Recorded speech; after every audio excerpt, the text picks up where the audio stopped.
मेरे नबी ने मुसलमानों को आपस में मिलाने के लिए जमात का एहतमाम किया। मेरे नबी ने लोगों को एक करने के लिए, मुत्तहिद करने के लिए जमात का एहतमाम किया। अस्सलामु अलैकुम वरहमतुल्लाहि वबरकातुहू। आज अक्सर मसाजिदों में ये देखा जा रहा है कि जमात से नमाज हो रही है तो चंद लोग जमात के साथ इमाम साहब के पीछे नमाज पढ़ रहे हैं, और कुछ ऐसे भी मसाजिद हैं, यानी कुछ ऐसे भी मस्जिदें हैं खास तौर पे गांव में, देहातों में, जहां मुअज्जिन अजान देता है या इमाम साहब खुद ही अजान देते हैं, और जमात का जो भी टाइम रखा जाता है एक बंदा भी नमाज पढ़ने के लिए नहीं आता है, और इमाम साहब मुसल्ला बिछाते हैं और तन्हा यानी अकेले नमाज पढ़कर फिर अपने हुजरा में चले जाते हैं। तो आप जरा बताएं, उन मस्जिदों में इमाम को रखने की क्या जरूरत है जिन मस्जिदों में जमात से नमाज नहीं होती है। मस्जिदें बना लेनी बड़ी बात नहीं है प्यारे, मस्जिदों में हमें नमाज को कायम करना है।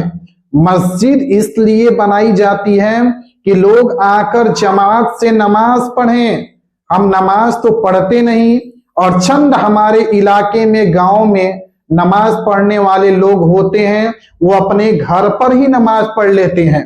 तो फिर मस्जिद क्यों बनाई गई, फिर इमाम को क्यों रखा गया प्यारे?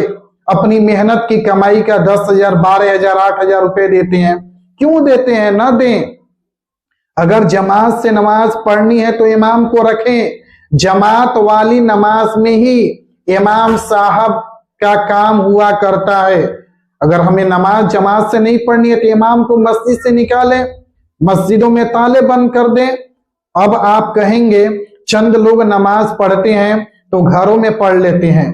तो प्यारे, नमाज तो सही बात है, चाहे घर पे पढ़ें चाहे मस्जिद में पढ़ें, नमाज तो नमाज है। लेकिन आपको ये पता होना चाहिए कि जिस पैगंबर इस्लाम के हम मानने वाले हैं, उन्होंने हमें जिंदगी जीने का एक सलीका दिया, हमें जिंदगी जीने का एक तरीका दिया, एक निजाम दिया कि ऐ इंसान, तुम दिन भर मेहनत करोगे, मजदूरी करोगे, दुनिया में भागे भागे फिरोगे, रोजी की तलाश में जाओगे, लेकिन हुजूर ने इंसान को आपस में मिलाने के लिए, आपसी भाईचारगी को जोड़ने के लिए आपने जमात का एहतमाम किया, ताकि जो भी इंसान कहीं भी हो, नमाज का वक्त हो, आकर मस्जिद में नमाज पढ़े और अल्लाह की इबादत के साथ साथ अपने दूसरे भाई की खैरियत मालूम करे, अपने दूसरे भाई से खंदा पेशानी से मिले, उसके दर्द को समझे, उसके हालात को जानने की कोशिश करे। कहीं ऐसा तो नहीं कि मेरा भाई परेशान है, कहीं ऐसा तो नहीं मेरा भाई बीमार है, कहीं ऐसा तो नहीं मेरा भाई मुसीबतों में घिरा है।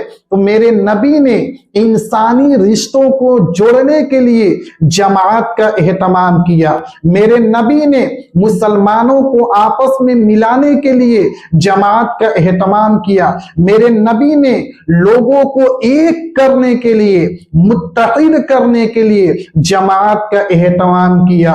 वरना नमाज तो नमाज है, आप घर में पढ़ें या मस्जिद में पढ़ें। और हाफिज मिल्लत अलैहिर्रहमा ने बहुत ही खूब फरमाया कि असल नमाज जमात की नमाज है प्यारे, इसलिए जमात कायम करें, मस्जिदों में जाएं और नमाज की पाबंदी करें। और अगर मेरी ये वीडियो अच्छी लगी हो तो आपसे दरखास्त है कि दूसरों के पास शेयर करें, और मेरी इस वीडियो के बारे में आप कमेंट बॉक्स में अपनी राय जरूर दें, ताकि मुझे लगे कि मेरी ये वीडियो आपको कैसी लगी।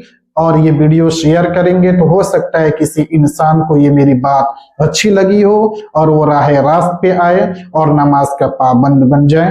अस्सलाम वालेकुम।